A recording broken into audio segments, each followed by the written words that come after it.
most fundamental level, I'm a basic scientist interested in the neurochemistry of the brain and how that chemistry is related to behaviors that allow us to survive effectively in the world, and also what happens when that chemistry gets distorted and leads to abnormal behavior and thoughts and feelings. So I'm looking for the neurochemical bases of behavior. Recently, we've become very, very interested in the interactions between single nerves, okay, and that's called a synapse. So every brain, your brain has about up to 10 billion individual neurons, most of which are separate from one another. Tiny little gap separates one from the other, and those points of contact are called synapses. Information moves across these gaps in the form of small chemical molecules called neurotransmitters, and these include dopamine and serotonin. So the end of these synapses releases transmitter into the synaptic cleft to communicate with the next neuron, and then that neurochemical is rapidly removed from the synapse by having an active pump, an uptake transporter, pull it back inside the cell to allow the next message to come across. So that's called uptake. Moving up to a different level of analysis. A moment ago we were talking about what's happening at the level of the synapse, okay? But the other thing that we have to think about is what's happening at the level of systems. One of the main transmitter systems in the brain, called the dopamine system, is very important for determining motivational level of arousal. It influences memory and learning. It has a broad effect on brain function and behavior. And many of the drugs of abuse have either a direct or indirect effect on that pathway in the brain. So the way in which cocaine works is by blocking an uptake transporter, okay? A dopamine transporter, taking things from the outside of the cell to the inside. Cocaine prolongs the action of dopamine by inhibiting its clearance from the synapse. Therefore, more dopamine is floating around, and able to act as a message for a longer period of time. And so what's the consequence of this? Let's just take behaviors like movement, locomotor movement, or just motor agitation, moving around. As you increase the level of dopamine that's floating around between the synapses, the intensity of the motor activity becomes greater and greater and greater. It also starts to become more focused.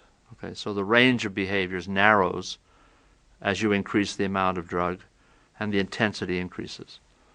And these behaviors become a repetition of the same thing, a stereotype behavior. And it's a behavior that doesn't look as though it has any meaning in the world. I mean, it might be, twiddling with a knob or searching endlessly for an imagined lost object. And the amount of repetition is in direct proportion to the amount of dopamine that's in the space between the neurons. So crystal meth is a derivative of amphetamine. Again, going back to mechanisms of action, we said that cocaine blocks this uptake mechanism that takes the dopamine from outside back in. So what amphetamine does is it blocks that uptake transporter, but it does something else. In the presence of the amphetamine, there's a buildup of free dopamine in the terminal.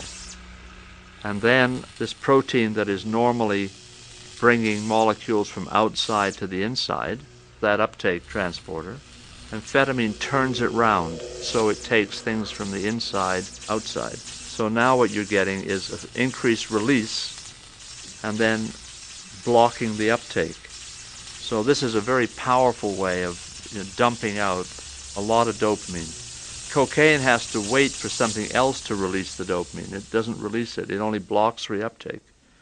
Whereas crystal meth loads up the terminal, turns around the conveyor belt, and instead of having the conveyor belt bring things from the outside to the inside, it turns it around and it conveys all this buildup of dopamine directly out of the cell.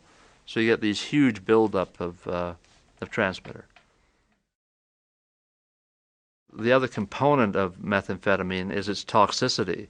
Low doses of these drugs actually can be beneficial to thought. There's no question about it. A small amount of amphetamine used discreetly can focus your attention. But we're talking about excessively high levels of these drugs, which then lead to racing of thought, an inability to focus, and then similarly to becoming, agitated.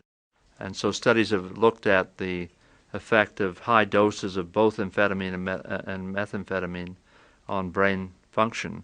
And there's clear evidence that both of them, but crystal meth in particular, can produce clear, irrefutable loss of brain neurons. So you're chemically zapping neurons in your brain if you use too much of this drug too long. So the action of heroin on the brain is really quite complex. It involves two separate systems. The first system it shares in common with cocaine because it increases the amount of dopamine that's available in the synaptic cleft. But cocaine does this simply by blocking the reuptake process whereby dopamine is cleared from the synapse. Heroin works on the other end of the neuron near the cell body. Now, the action of heroin is not on the dopamine system itself, but is on an interneuron, which is normally inhibiting the electrical activity of the dopamine neuron. So heroin, by binding to opiate receptors on the interneuron, removes the brake on the dopamine system and thereby increases the firing of the cell, causing an increased release in transmitter. Let's remind ourselves that heroin is a chemical that's derived from a plant, the opium poppy. The way in which this was all discovered is people obviously knew for 5,000 years that opium affects the brain. So then in the mid-1970s, it suddenly occurred to somebody that there might be a specialized receptor in the brain that was designed to grab a hold of heroin. And then they found that. And once that light bulb went off, they said, hang on a second, why would these receptors be there if the brain itself wasn't manufacturing something that resembled the compound that we get from opium poppies? So then they went looking in the brain and found the endorphins. And this system became known as the endogenous opiate systems of the brain.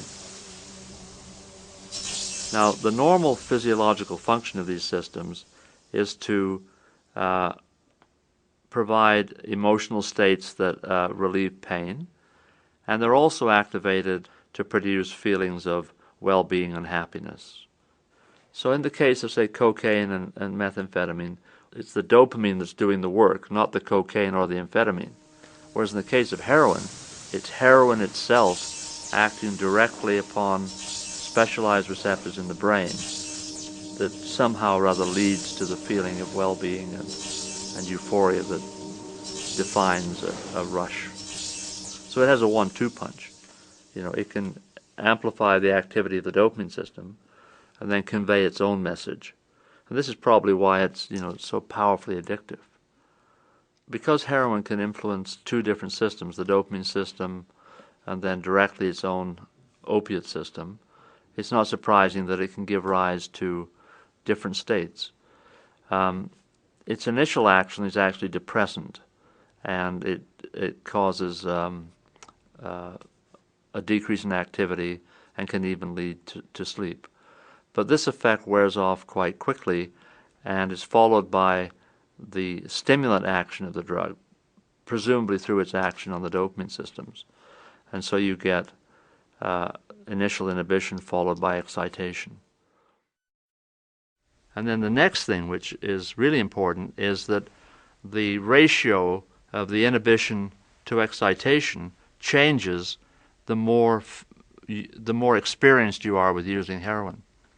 So the inhibitory phase shortens and the stimulatory phase can increase. So it can sort of move the setting between inhibition and excitation. Again, what's going to happen is that the depressant effect is not going to go away absolutely, but the intensity of it and the duration of it will change. And so it can be just a passing phase, and you go more quickly into the tweaky phase with experience, as you become tolerant to one effect and sensitized to the other. Not only do opiates have these complex actions within the brain, but they also have actions at many other levels of physiology. Within the brainstem itself, high levels of opiates can lead to respiratory depression, which in turn can lead to death. And as we move into the cardiovascular system, they can alter the vascular tone of the arteries and veins and change blood pressure. And then as we descend into the gastrointestinal tract, they can influence the motility of the smooth muscles of the gut and thereby influence that physiological function. Addiction is a complex disorder that is determined by many factors. But at its most fundamental level, it arises out of significant changes in the neurochemical functioning of the brain. The assumption is that the brain is modified by repeated exposure to these powerful drugs. What I consider to be the most sophisticated theories of neurobiology of addiction right now are the ones that are focusing on the synapses, trying to understand how modification of the synapse is capturing, in essence, the memory that's left behind by the drug. There are individual differences. Some people, fortunately, can experiment with drugs and then back away. Their brains presumably aren't modified in a permanent way that would change their behavior. Other people, there may be genetic components. They may be more vulnerable. Their brain is changed more dramatically by the effects of the drug. And these changes predispose that person to addiction. If you stress an individual several times, and then you test the effect of that drug on behavior against someone who hasn't been stressed, the magnitude of effect of the drug is greatly increased by the prior experience of stress. And if you are unfortunate enough to have several stressful experiences early in your life, and then you encounter a drug later in your life, you'll have a larger and more significant response to that drug than somebody who's had a fairly benign life experience without the stress. One of the things that I would bring in here is a very renowned neuroscientist at McGill, Michael Meaney. He started out studying the effects of stress hormones on behavior. These are animal studies with rats. And what he discovered was that there's a certain number of rat mothers who are wonderful mothers, and there are other mothers that are very inadequate mothers. The pups don't get groomed properly and stimulated and don't get enough nutrition. And what happens is that the poorly mothered animals are the ones that are much more vulnerable to acquiring a habit to take drugs than the animals that are properly mothered and nurtured. So that's really interesting. But what he's discovered recently is that behavior, mother-to-child behavior, has the ability to determine which genes are turned on. And the genes that are turned on when the mothering is inadequate are the stress vulnerability genes. So you have, these stress hormones are major determinants of the way in which our brain chemistry reacts. And one of the consequences is that the dopamine system, serotonin systems are activated differentially under the influence of these stress hormones. We're totally ignorant about addiction, really. We're just beginning to understand it. It's one of the most complex questions in public health and indeed in neurobiology. You can identify predisposing psychosocial life events that might be correlated with addiction, and that's very important knowledge.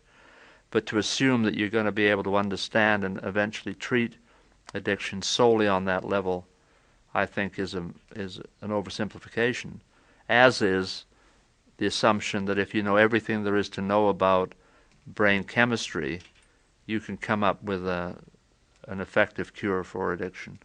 I think if you understand, like in the case I was just describing, how life events influence stress hormones, how stress hormones affect the brain circuits involved in addiction, that will give you a more complete picture than just one side of the coin alone.